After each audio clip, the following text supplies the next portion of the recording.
Hello रोज आप सभी को मेरा नमस्कार। मैं ब्रज किशोर मिश्रा, आप सभी का लीगल मेंटर, आप सभी का हार्दिक स्वागत है legal studies by Braj sir पे।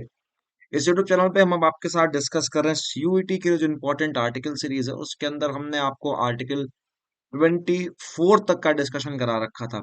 अब चूंकि मैं चाहता तो इनको एक वीडियो में क्लब कर देता, लेकिन आपको याद करना और समझने में आसानी हो, छोटे छोटे वीडियोज में मैं इसको आपके साथ शेयर कर रहा हूँ। तो आज की क्लास में हम आर्टिकल 25 से लेके कोशिश करेंगे इसके अंदर इस पूरे पार्ट को वाइंड अप कर देंगे।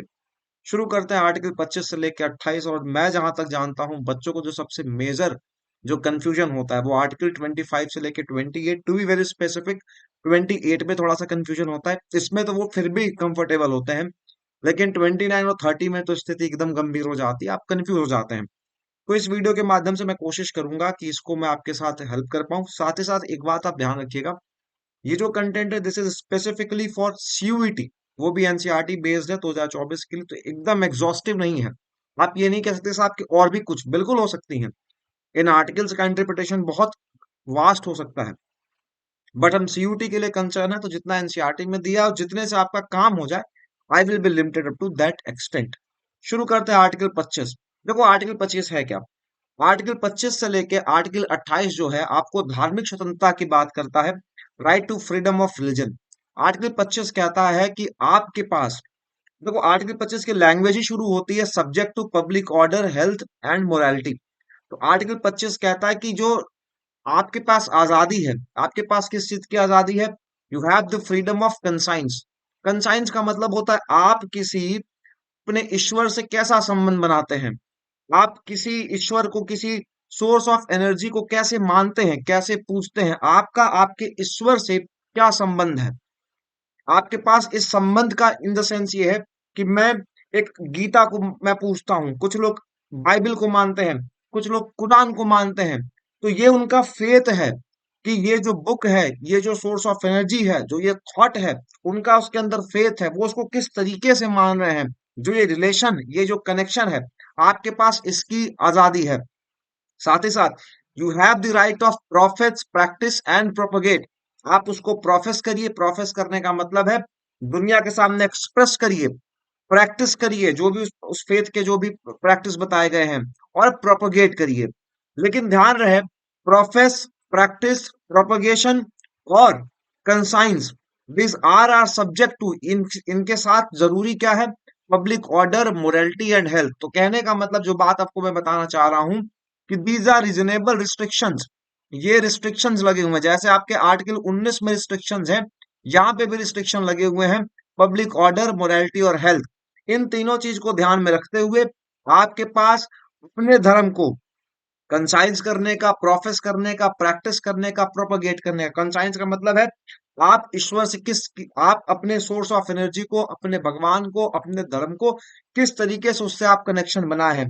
प्रोफेस का मतलब एक्सप्रेस कर सकते हैं, खुल के बताए कि मैं इस धर्म को मानता हूँ। आप प्रैक्टिस करिए उस धर्म के जो ट्रेडिशन है, उस धर्म के अंदर जो थाए हैं, आप उसको प्रैक्टिस करिए। और प्रोपगेट करिए, उसकी बातें आप लोगों को बता सकते हैं कि देखो इस धर्म में ये बात करी गई है। अब ये प्रोपगेशन का मतलब ये नहीं कि आप फोर्स कन्वर्जन करवाएं, ये ध्यान रखिएगा। तो आर्टिकल 25 में लिखा गया, you have the right of conscience profess practice and propagate your religion, लेकिन रीजनेबल रिस्ट्रिक्शन है public order, health and morality. साथ ही साथ इसमें एक चीज आपको ये भी ध्यान रखनी है कि हर धर्म के अंदर देखिए, आपके पास धर्म के जो ट्रेडिशंस हैं, जो धर्म को प्रैक्टिस करने का अधिकार है, तो वो प्रैक्टिस जो कैसी होनी चाहिए, that practice need to be religious. जैसे आपको मैं बहुत सिंपल सा एग्जांपल बताता हूँ, हाल फिलहाल में कर्नाटक में हिजाब का केस आया था, जिसमें कोर्ट ने कहा कि जो हिजाब है ये एसेंशियल प्रैक्टिस नहीं है इस्लाम की। तो कहने का मतलब ये है कि आप आर्टिकल 25 क्लॉज 1 के कारण स्टेट को रोक नहीं सकते हैं कि स्टेट आपके धर्म के किसी भी सेकुलर एक्टिविटी को क्या करे, रेगुलेट कर सकती है, फाइनेंशियली या पॉलिटिकली क्या कर सकती है, रिस्ट्रिक्ट भी कर सकती है। जैसे कोर्ट ने क्या बोला, कोर्ट ने बोला कि आपके पास, आप किसी भी धर्म को मानिए, किसी भी धर्म को प्रोफेस करिए, प्रैक्टिस करिए, बट जो भी आप प्रोफेस करेंगे, प्रैक्टिस करेंगे, वह चीज आपके धर्म का एसेंशियल प्रैक्टिस होना चाहिए। That should be essential practice. जैसे हिजाब वाले केस का मैंने आपको एग्जांपल दिया, हिजाब वाले केस का मैंने एग्जांपल आपको दिया कि हिजाब पहनना is not a essential part of Islam. ठीक है। सब्सिक्वेंटली अब आगे क्या होगा दैट इज देखने का विषय है, ये आपको ध्यान रखिएगा। साथ ही साथ अगर आपके धर्म के अंदर कोई ऐसी चीज है जो समाज के अंदर एक डिस्टिंक्शन पैदा करती है या फिर समाज के अगेंस्ट में है।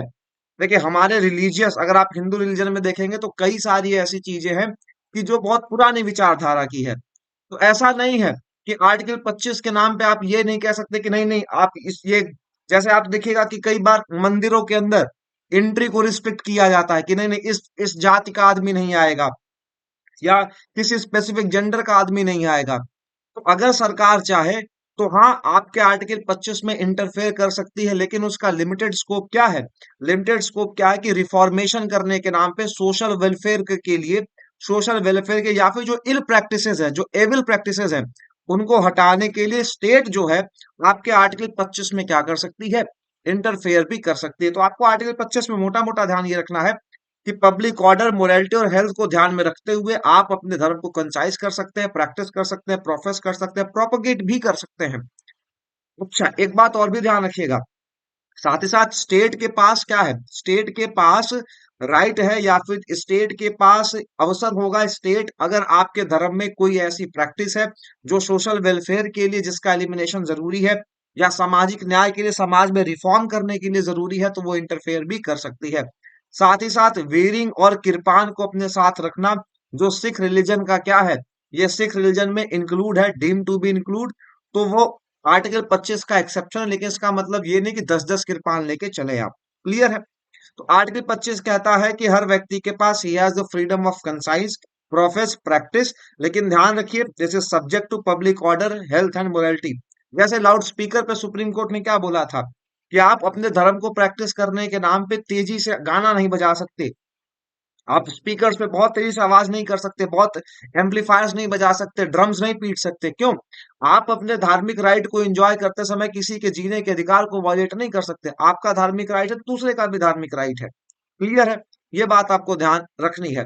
साथ ही साथ स्टेट के पास ये भी राइट है, स्टेट चाहे तो आपके धर्म की जो सेक्युलर एक्टिविटीज है, सेक्युलर एक्टिविटीज का मतलब क्या है? हर धर्म के साथ जो एसोसिएटेड सेक्युलर एक्टिविटीज हैं उसको रेगुलेट कर सकती है, रिस्ट्रिक्ट कर सकती है, इकोनॉमिकली और फाइनेंशियली। साथ ही साथ अगर स्टेट चाहे तो सामाजिक न्याय के लिए, सामाजिक वेलफेयर के लिए, सामाजिक रिफॉर्मेशन के लिए किसी भी प्रैक्टिस को क्या कर सकती है? जैसे मैंने आपको एग्जांपल बताया कि किसी, आप देखेंगे कि मंदिर में एंट्री नहीं अलाउड है या फिर किसी एक विशेष जाति, किसी एक विशेष मजहब के व्यक्ति के साथ भेदभाव किया जा सकता है, तो उसको स्टेट इंटरफेयर कर सकती है। ये बात आपको ध्यान रखनी है। साथ ही साथ ये बताया गया कि जो सिख रिलीजन के लोग हैं उनका किरपान अपने साथ रखना उनके प्रोफेशन का, उनके जो सिख रिलीजन है उसका एसेंशियल पार्ट है, और वो पब्लिक ऑर्डर, हेल्थ और मोरालिटी का एक्सेप्शन है। ये आपको ध्यान रखना है। आर्टिकल 26 क्या है? देखो आर्टिकल 25 जो था, article 25 actually it's a individual right, एक एक व्यक्ति विशेष को मिला है। लेकिन जो आर्टिकल 26 है it is a group right. Article 26 क्या है सर? ये ग्रुप राइट होती है। Group right in the sense ये कहता है कि इसमें भी रिस्ट्रिक्शन, ये भी शुरू होता है पब्लिक ऑर्डर, मोरालिटी और हेल्थ, तो इसमें भी सबसे बड़ा बड़ा रिस्ट्रिक्शन है public order, morality and health.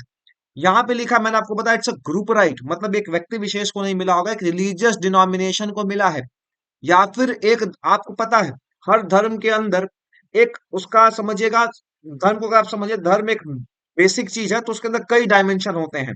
जैसे आप देखेगा सनातन धर्म में वैष्णव है, शिवालिक्स हैं, आपको जूना अखाड़ा, दशनामी अखाड़ा, ऐसे ही आपको इस्लाम में भी दिखता है, ऐसे ही आपको क्रिश्चियनिटी में दिखेगा। अगर आप जैन में जाएंगे दिगंबर श्वेतांबर्स होते हैं।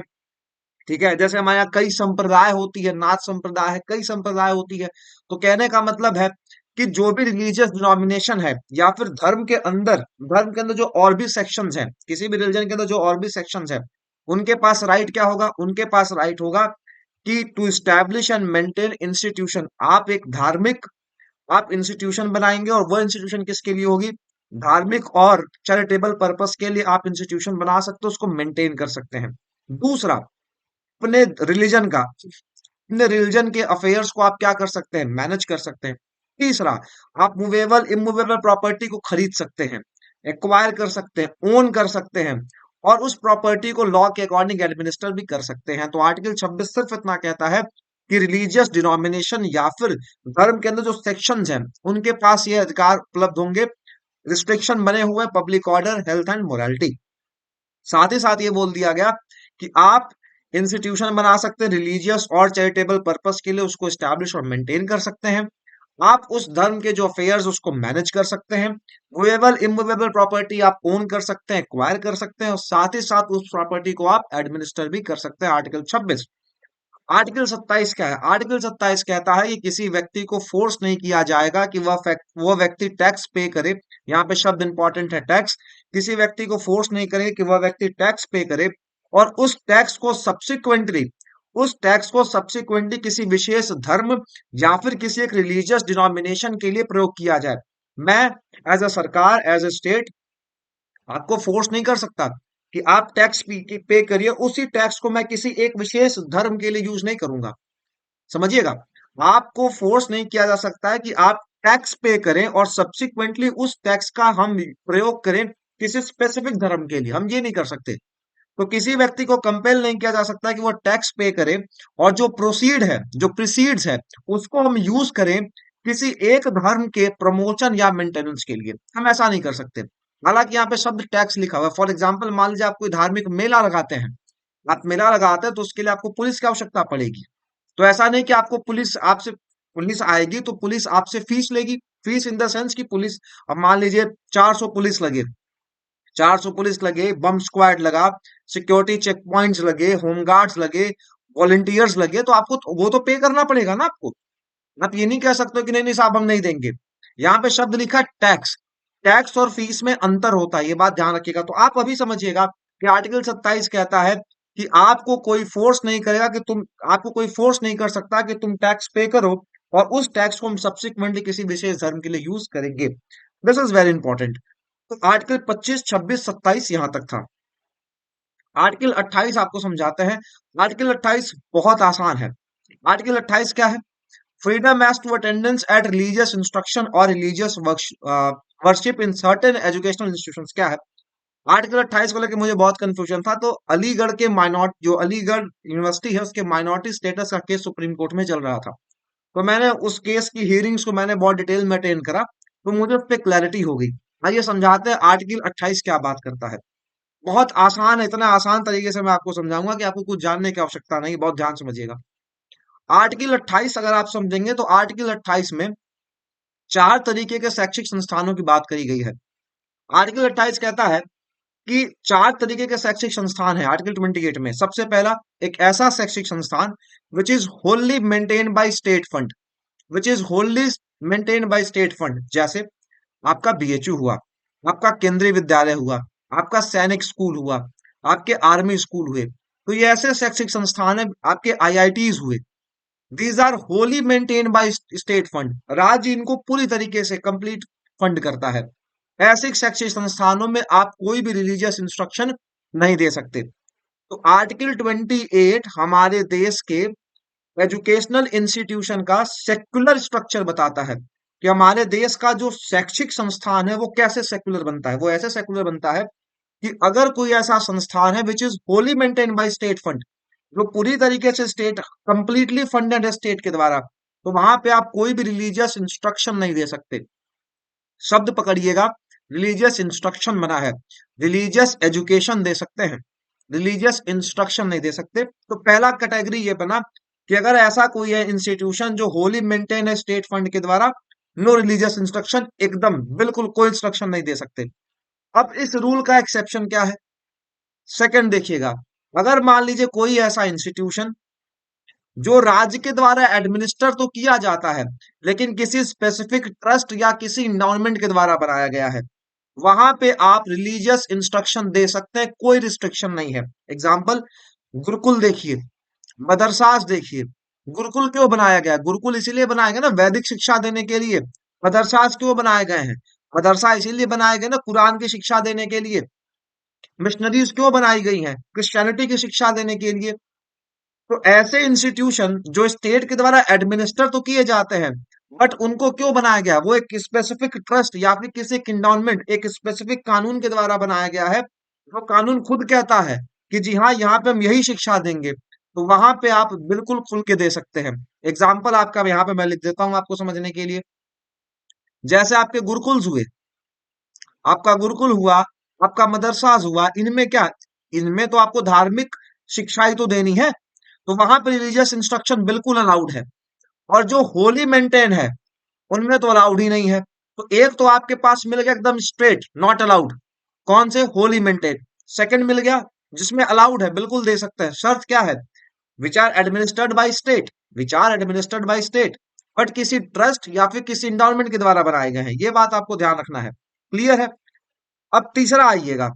अब यहाँ पे जब आप आर्टिकल इसको देख रहे हैं तो इसमें किसी फंड वगैरह की बात नहीं करी गई, लिखा है which are administered by state, जो स्टेट के द्वारा एडमिनिस्टर किया जा रहा है, और किसी ट्रस्ट किसी इंडोमेंट के द्वारा बनाया गया है, किसी ट्रस्ट किसी इंडोमेंट के द्वारा बनाया गया है, तो वहां पे आप कोई भी रिलीजियस इंस्ट्रक्शन दे सकते हैं, रिलीजियस इंस्ट्रक्शन देने पे कोई रोक नहीं है। तीसरा और चौथा कैटेगरी देखिएगा, ये जो है ये कंसेंट बेस्ड है। कंसेंट बेस्ड का मतलब क्या है, कंसेंट बेस्ड का मतलब कि मान लीजिए कोई एजुकेशनल इंस्टीट्यूशन है, वह स्टेट के द्वारा रिकॉग्नाइज्ड है, स्टेट के द्वारा रिकॉग्नाइज्ड है, मान्यता प्राप्त है, या फिर स्टेट के फंड से उसको एड मिलता है। अब वो एड 5%, 10%, 20%, 50% जितना है। तो यहाँ पे तीसरी और चौथी कैटेगरी आप ऐसे समझिएगा कि ऐसे educational institutions which are recognised by the state, राज्य के द्वारा। आपने स्कूलों को देखा होगा, स्कूलों का नाम होता है विद्या विहार इंटर कॉलेज, राज्य द्वारा मान्यता प्राप्त, recognised by state. Second, state के फंड, और दूसरा क्या लिखा हुआ है, एक सेकंड, ये क्या हो गया, हाँ, एक तो है रिकॉग्नाइज्ड बाय स्टेट, और दूसरा स्टेट के फंड में से। दूसरा ये कैसा हो रहा है, ये अभी कर देता हूं। हाँ, दूसरा स्टेट के फंड में से, स्टेट के फंड में से आप एड रिसीव कर रहे हैं, उस केस के अंदर रिलीजियस इंस्ट्रक्शन दिया जा सकता है, can be imparted, but with the consent, consent से। जिसको लेना है, जिसको भी आप इंस्ट्रक्शन दे रहे हैं, उसका कंसेंट होना चाहिए, अगर माइनर है तो उसके गार्जियन का। तो मैं आपके लिए हल्का सा ब्रेक डाउन कर देता हूँ। ब्रेकडाउन बहुत सिंपल है। अगर वह संस्था राज्य के स्टेट के द्वारा 100% फंड है, completely Holi funded by state, कोई रिलीजियस इंस्ट्रक्शन नहीं दे सकते। दूसरा, अगर वह संस्था स्टेट के द्वारा एडमिनिस्टर करी जाती है, स्टेट के द्वारा एडमिनिस्टर करी जाती है, और किसी इंडोलमेंट किसी ट्रस्ट के द्वारा बनाई गई है, और वह इंडोलमेंट वह ट्रस्ट का पर्पस ही यही है कि धार्मिक इंस्ट्रक्शन देना है, तो वहां पर रिलीजियस इंस्ट्रक्शन दी जा सकती है, कोई रिस्ट्रिक्शन नहीं है। और इसका एग्जाम्पल जैसे मैं आपको बता देता हूं, जैसे इसका एग्जाम्पल हो गया आपका मदरसाज हो गए, आपके आपका मदरसा हो गया, आपके गुरुकुल हो गए, ठीक है, आपके संस्कृत जो विश्वविद्यालय हो वो हो गए। अब यहाँ पे आपका सैनिक स्कूल हो गया, किसी सैनिक स्कूल, ये होली फंडेड होते हैं, सैनिक स्कूल हो गया, केंद्रीय विद्यालय हो गया, नवोदय स्कूल हो गया, आईआईटीज हो गए, ठीक है, ये सब होली फंडेड हो गए। तीसरी और चौथी कैटेगरी कहती है which is recognised by state, राज्य के द्वारा मान्यता प्राप्त है, या फिर राज्य के फंड में से अगर आप एड रिसीव कर रहे हैं, तो आप रिलीजियस इंस्ट्रक्शन देंगे, लेकिन शर्त क्या है, कंसेंट है। कंसेंट, अगर उस व्यक्ति की इच्छा है तो वो ले सकता है, अदरवाइज आप उसको फोर्स नहीं कर सकते। अगर माने तो उसके गार्जियन की कंसेंट। तो ये आर्टिकल 28 का स्कीम है, ठीक है, आर्टिकल 28 का स्कीम यही है। एक बार आपको आर्टिकल पढ़ के बता देता हूँ आर्टिकल 28 क्या कहता है। आर्टिकल 28 कैसे देखो काम करता है। आर्टिकल 28 कहता है नो रिलीजियस इंस्ट्रक्शन, कोई रिलीजियस इंस्ट्रक्शन नहीं दिया जाएगा ऐसे एजुकेशनल इंस्टीट्यूशन में जो होली फंडेड है स्टेट के द्वारा। तो बिल्कुल मना, कोई रिलीजियस इंस्ट्रक्शन एकदम नहीं दे सकते, स्पष्ट मना है। दूसरा कहता है nothing in clause one, clause one में कही गई बात नहीं अप्लाई होगी, कहां पे, ऐसे एजुकेशनल इंस्टीट्यूशन में जो एडमिनिस्टर तो राज्य के द्वारा किए जाते हैं, बट उनको बनाया गया, दे आर एस्टैब्लिश्ड किसी ट्रस्ट किसी इंडाउनमेंट के द्वारा, और वह ट्रस्ट और वह इंडाउनमेंट खुद ही इस बात को कहता है कि हाँ रिलीजियस इंस्ट्रक्शन दे सकते हैं, तो उस पे आर्टिकल 28 क्लॉज वन अप्लाई नहीं होगा। जिसका एग्जाम्पल मैंने आपको बताया, ये आपका वही मदरसा वाला है, तो यहाँ पे आपका रिलीजियस इंस्ट्रक्शन अलाउड है, और इसमें एकदम अलाउड नहीं है। तीसरा वाला जो है this is your consent based, consent based में आपको एक चीज बस इतनी ध्यान रखनी है कि कोई एजुकेशनल इंस्टीट्यूशन जो रिकॉग्नाइज्ड बाय स्टेट है, या फिर स्टेट के फंड में से एड रिसीव कर रहा है, तो वह रिलीजियस इंस्ट्रक्शन दे सकता है, ठीक है, बट कैसे देगा? Consent of the party. Consent in the sense कि अगर माइनर होगा तो उसके गार्जियन की कंसेंट या तो उस व्यक्ति की कंसेंट। आर्टिकल 28 में आपको इतनी बात ध्यान रखनी है। तो आर्टिकल 28 कहता है जैसे केंद्रीय विद्यालय हुआ, सैनिक स्कूल हो गए, इसमें कोई भी रिलीजियस इंस्ट्रक्शन नहीं दिया जा सकता है। लेकिन इसका एग्जाम्पशन आपको जैसे मैंने बताया कि मदरसास हो गए, गुरुकुल हो गए, वहां पे दे सकते हैं। तीसरा, किसी को फोर्स नहीं किया जा सकता, स्टेट किसी को फोर्स नहीं कर सकती। ऐसा एजुकेशनल कोई एडेड इंस्टीट्यूट है या फिर जो रिकॉग्नाइज्ड है, वहां पे स्टेट फोर्स नहीं कर सकती कि चलो किसी रिलीजियस इंस्ट्रक्शन में पार्टिसिपेट करो। ठीक है, तो ऐसे शैक्षिक संस्थान जो स्टेट के द्वारा रिकॉग्नाइज है या फिर स्टेट के फंड में से एड रिसीव करे, मिनिमम से मिनिमम एड भी रिसीव कर रहे हैं, फोर्स नहीं कर सकते कि नहीं तुमको ये पढ़ना ही पढ़ना है, मेरा मन नहीं पढ़ूंगा, मन होगा पढ़ूंगा। इतनी बात आपको ध्यान रखनी है। आगे बढ़ते हैं आर्टिकल 29। आर्टिकल 29 और आर्टिकल 30 का आपको आज इसका कंफ्यूजन दूर कर देंगे। आर्टिकल 29 और आर्टिकल 30 क्या है, ध्यान से समझेंगे। आर्टिकल 29 और आर्टिकल 30 आता है कल्चरल एंड एजुकेशनल राइट्स के हेड में। आर्टिकल 29 सबसे पहले क्या, देखो आर्टिकल 29 में लिखा तो है protection of the interest of minorities, लेकिन शुरुआत कैसे होता है, यहाँ पे लिखा एनी सेक्शन। ऊपर भले माइनॉरिटी लिखा लेकिन अंदर लिखा एनी सेक्शन। ध्यान समझिएगा, एनी सेक्शन, कोई भी, any section of the citizen, Bharat के अंदर किसी भी वर्ग का व्यक्ति हो, अगर उसकी लैंग्वेज, अगर उसका स्क्रिप्ट, अगर उसका कल्चर डिस्टिंक्ट है, तो वह उसको क्या कर सकता है, ही हैज द राइट, उसके पास राइट है, he has the right to conserve the same. मतलब कोई भी section of the citizen, any section, नागरिकों का कोई ऐसा वर्ग जिसका लैंग्वेज, जिसका स्क्रिप्ट, जिसका कल्चर अगर डिस्टिंक्ट है, तो they have the right to conserve. तो सबसे पहली बात ये। और दूसरी बात, अब समझिएगा दूसरी बात क्या है। दूसरी बात कहता है कि किसी भी सिटीजन, यहां भी शब्द लिखा है नो सिटीजन, किसी भी सिटीजन का एडमिशन डिनाई नहीं किया जाएगा किसी एजुकेशनल इंस्टीट्यूशन में जो राज्य के द्वारा मेंटेन किया जाता है या राज्य के फंड में से एड रिसीव करता है। किस ग्राउंड पे? रिलीजन, रेस, कास्ट, लैंग्वेज या इनमें से किसी और पे। आइए इसको आपको मैं एक्सप्लेन करता हूं बहुत आसानी से। आर्टिकल 28 जो है, सॉरी आर्टिकल 29 दो हेड्स पे काम करता है। आर्टिकल 29 में भले ऊपर शब्द लिखा हुआ इंटरेस्ट ऑफ माइनॉरिटीज, लेकिन यहाँ पे शब्द देखिएगा तो यहाँ पे शब्द लिखा होता है एनी सेक्शन और यहाँ लिखता है सिटीजन। तो ये सबके लिए उपलब्ध है। ठीक है, अभी माइनॉरिटी किस, मार्जिनल नोट में माइनॉरिटी लिखा है लेकिन उपलब्ध सबको है, ये ध्यान रखिएगा। सबसे पहले कहता है कि अगर आपका लैंग्वेज, अगर आपका स्क्रिप्ट और अगर आपकी कल्चर, ये अगर क्या है, डिस्टिंक्ट है, तो आप इसको क्या करेंगे, यू शैल कंजर्व। और यहां पे बात करी गई है section, section of the citizen. 29 clause 2 कहता क्या है कि कोई भी सिटीजन, किसी भी सिटीजन के साथ कोई भी डिस्क्रिमिनेशन नहीं किया जाएगा। किसी भी सिटीजन के साथ कोई भी डिस्क्रिमिनेशन नहीं किया जाएगा। कहां पे? एजुकेशनल इंस्टीट्यूशन में। किसी भी एजुकेशनल इंस्टीट्यूशन में कोई भी डिस्क्रिमिनेशन आपके साथ नहीं किया जाए। किस ग्राउंड पे? चार ग्राउंड बताए गए हैं, रिलीजन, रेस, कास्ट और लैंग्वेज। ठीक है, तो आर्टिकल 21 बड़ा आसान है। आर्टिकल 21 सबसे पहले कहता है कि अगर आपका लैंग्वेज, अगर आपका स्क्रिप्ट, अगर आपकी कल्चर डिस्टिंक्ट है तो you shall have right to conserve, पहला।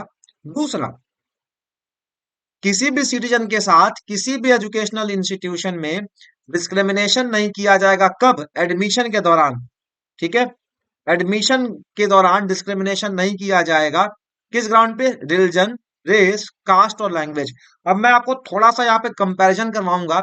आर्टिकल 15 क्लॉज 1 में, 15 क्लॉज 1 में ग्राउंड क्या था? 15 क्लॉज 1 में ग्राउंड था religion, race, caste, place, religion, race, caste, sex and place of birth, place of birth. ये आर्टिकल 15 क्लॉज 1 में कि इन इन ग्राउंड्स के आधार पे स्टेट आपसे कोई डिस्क्रिमिनेशन नहीं करेगी। तो आर्टिकल 15 जो है, it was a general rule कि स्टेट कोई भी डिस्क्रिमिनेशन नहीं करेगी religion, race, caste, sex, place of birth के आधार पे। और 29 क्लॉज 2 कहता है, ये एक 29 क्लॉज 2 क्या है, ये एक स्पेसिफिक एक फिक्स्ड एक स्पेशल एप्लीकेशन कहता है किसी भी नागरिक के साथ किसी भी नागरिक के साथ डिस्क्रिमिनेशन नहीं किया जाएगा। कब डिस्क्रिमिनेशन? For the admission. कहाँ पे एडमिशन? किसी भी एजुकेशनल इंस्टीट्यूशन में। कौन सा educational institution? Which is maintained by state, जो स्टेट के द्वारा मेंटेन है या फिर स्टेट के फंड में से उसको एड मिलता है। और किन ग्राउंड्स पे? रिलीजन, रेस, कास्ट और लैंग्वेज पे। तो ये आपको डिस्टिंक्शन ध्यान समझ लीजिएगा। यहाँ पे एक मैं आपको आर्टिकल 16 का भी ग्राउंड बता दे रहा हूँ। आर्टिकल 16 में क्या लिखा गया? आर्टिकल 16 के ग्राउंड क्या है? एक तो है religion, race, caste, sex, descent और place of birth. Place of birth, descent का मतलब होता है कि वंशानुकृत का मतलब बात करी जाती है, ठीक है, वंश की बात करी जाती है। तो आर्टिकल 16 कहता है कि इन ग्राउंड्स के आधार पे कोई डिस्क्रिमिनेशन नहीं किया जाएगा पब्लिक एम्प्लॉयमेंट देते समय। पब्लिक एम्प्लॉयमेंट देते समय इन आधारों पे आपके खिलाफ कोई डिस्क्रिमिनेशन नहीं किया जाएगा।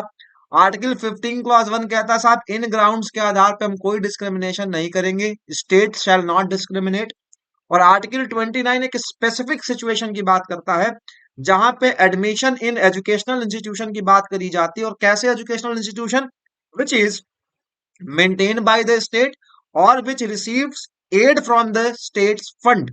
और किन ग्राउंड्स पे? तो चार ग्राउंड बताए गए, रिलीजन, रेस, कास्ट और लैंग्वेज। मैं उम्मीद करता हूं आपको आर्टिकल 29 समझ में आ गया होगा, अब इसमें आपको कोई परेशानी नहीं होगी। आर्टिकल 30 आते हैं।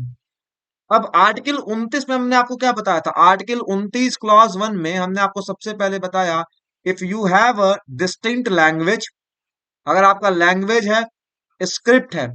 हमने आपको 29 क्लॉज 1 में बताया कि अगर आपका लैंग्वेज, स्क्रिप्ट और कल्चर अगर डिस्टिंक्ट है तो आप उसको कंजर्व करेंगे। बट आप कंजर्व कैसे करेंगे? तो उत्तर आता आप कंजर्व कैसे करेंगे? तो आप कंजर्व करेंगे एजुकेशनल इंस्टीट्यूशंस बना के, शैक्षिक संस्थानें बना के। और उसी शैक्षिक संस्थानों की बात आर्टिकल 30 में करी गई है, आइए समझते हैं। आर्टिकल 30 कहता है, अब यहां पे आपको शब्द पूरा माइनॉरिटी माइनॉरिटी दिखाई देगा, ऑल माइनॉरिटीज। और ये किस माइनॉरिटी की बात करी जा रही है? हम बात करें रिलीजियस एंड लिंग्विस्टिक माइनॉरिटी, ठीक है, धर्म के और भाषा वाले, रिलीजियस एंड लिंग्विस्टिक माइनॉरिटी की बात करी जा रही है। तो ऐसी minorities, which minorities? Religious and linguistic, they shall have the right, उनके पास राइट होगा किस चीज का? टू एस्टैब्लिश एंड एडमिनिस्टर, आप अपने मन की शैक्षिक संस्थानों को क्या कर सकते हैं? बना सकते हैं और साथ ही साथ उसे एडमिनिस्टर भी कर सकते हैं। और जो शब्द है यहाँ पे स्टैब्लिश और एडमिनिस्टर, इस शब्द को कंजंक्शन में पढ़ा जाता है। कंजंक्शन में पढ़ा जाता है मतलब ये है कि दोनों को साथ में पढ़ेंगे, दोनों को एक साथ। मतलब कोई भी माइनॉरिटी, तो आर्टिकल 30 में अगर मैं माइनॉरिटी की बात कर रहा हूं तो यहाँ पे रिलीजियस माइनॉरिटी की बात करी जाती है। और रिलीजियस माइनॉरिटी में कौन कौन सी? रिलीजियस माइनॉरिटी और लिंग्विस्टिक माइनॉरिटी, जिसको आप लैंग्वेज बेस्ड माइनॉरिटी कहते हैं, ठीक है। इन माइनॉरिटी की बात करती है, दे शैल हैव द राइट, ठीक है, ये क्या करेंगे? ये स्टैब्लिश करेंगे और एडमिनिस्टर करेंगे, स्टैब्लिश करेंगे और एडमिनिस्टर करेंगे एजुकेशनल इंस्टीट्यूशंस अपने चॉइस का। और फिर आर्टिकल 30 क्लास 2 क्या कहता है? आर्टिकल 30 क्लास 2 कहता है कि जब फंड देने की बात आएगी, जब एड देने की बात आएगी, तो स्टेट कोई डिस्क्रिमिनेशन नहीं करेगा। क्या? फंड देते समय कोई डिस्क्रिमिनेशन नहीं करेगा। किस आधार पे? कि ये शैक्षिक संस्थान जो है किसी माइनॉरिटी, कौन सी माइनॉरिटी? रिलीजियस और लिंग्विस्टिक माइनॉरिटी के द्वारा मैनेज करी जाती है। कितना सुंदर देखिए बताया गया है। आर्टिकल 30 कहता है कि कोई भी लिंग्विस्टिक या फिर रिलीजियस माइनॉरिटी है, उसके पास राइट है कि वो स्टैब्लिश करे और एडमिनिस्टर करे एजुकेशनल इंस्टीट्यूशन अपने चॉइस का। और संविधान बनाने वाले को ये बात पता थी कि हो सकता है कि स्टेट एड देते समय डिस्टिंक्शन करे कि अच्छा माइनॉरिटी के द्वारा बनाया गया, तो साफ साफ लिख दिया गया आर्टिकल 30 क्लॉज 2 में कि स्टेट एड देते समय कोई डिस्क्रिमिनेशन शैक्षिक संस्थानों पे इस आधार पे नहीं करेगी कि यह किसी रिलीजियस या फिर लिंग्विस्टिक माइनॉरिटी के द्वारा बनाया गया है। तो ये बात आपको ध्यान रखना है। तो जहां पे आर्टिकल 29 बात करता है वहां पे मार्जिनल नोट में भले माइनॉरिटी लिखा है लेकिन अंदर एनी सेक्शन शब्द यूज किया गया है। ये बात आपको ध्यान रखनी है, इट्स अ वेरी इंपॉर्टेंट बात।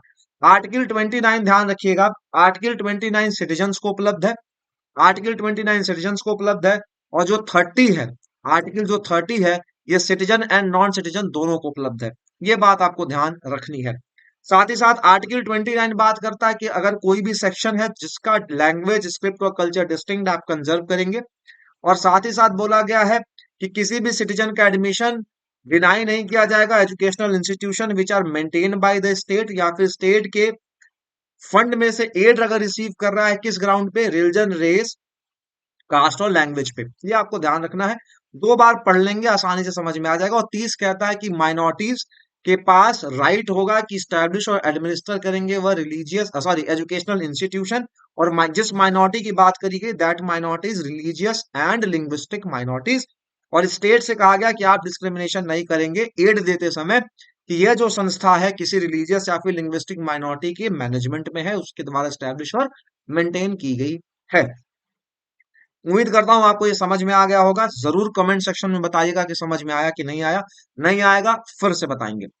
आर्टिकल जो अगला है जो हमको समझना, आर्टिकल 32। आर्टिकल 32 कहता है कि अगर आपको लगता है कि आपके मौलिक अधिकारों का, अगर आपके फंडामेंटल राइट का क्या हुआ, वॉयलेशन हुआ है, आप सीधे सुप्रीम कोर्ट जाइए। सुप्रीम कोर्ट रिट इशू करेगा, आपके फंडामेंटल राइट्स को सुप्रीम कोर्ट क्या करेगी, इन्फोर्स कराएगी। सुप्रीम कोर्ट जो रिट इशू करती है, 5 तरीके की रिट्स होती हैं, हेबियस कॉर्पस, मैंडेमस, प्रोहिबिशन, क्यो वारंट और सर्शियोररी।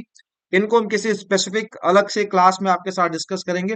लेकिन यहाँ पे आपको क्या समझना है, मैं आपको हल्का सा समझा देता हूँ। देखिएगा, है क्या, यहाँ पे 2 चीजें आपको ध्यान समझनी है।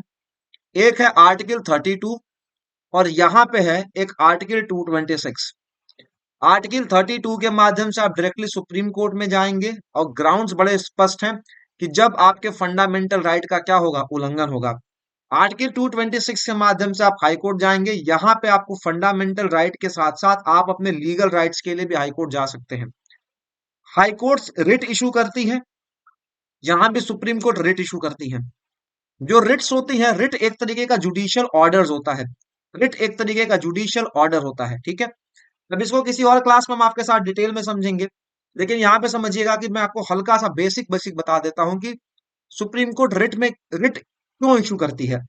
ध्यान से समझिएगा।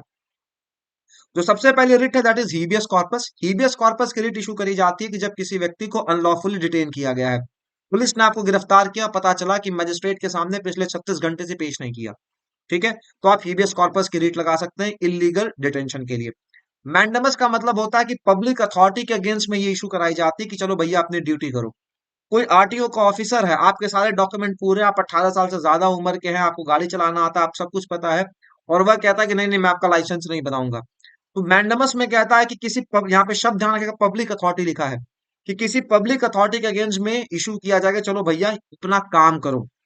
तीसरा, मैं आपको बताता हूँ, तीसरा क्यो वारंटो। क्यो वारंटो का मतलब है कि ये इशू किया जाता है किसी पब्लिक अथॉरिटी को, कि वह किसी पद को रॉन्गफुली ऑक्यूपाई किया। जैसे मान लीजिए कोई व्यक्ति है, उसके पास एसेंशियल क्वालिफिकेशन नहीं है, मान लीजिए किसी यूनिवर्सिटी का रजिस्ट्रार है, उसके पास एसेंशियल क्वालिफिकेशन नहीं रजिस्ट्रार बनने के लिए, फिर भी वो रजिस्ट्रार के पद पे बैठा हुआ है। तो वहां पे क्यों वारंट हो, भैया किस अधिकार से बैठे हुए हो। तो किसी व्यक्ति से पूछा था कि by what authority you are sitting there, तो क्यों वारंटी की रिट वहां पे इशू करी जाती है, ठीक है। तीसरा प्रोहिबिशन, और क्यों वारंटी की रिट जो होती है ये भी पब्लिक अथॉरिटी के अगेंस्ट में इशू करी जाएगी।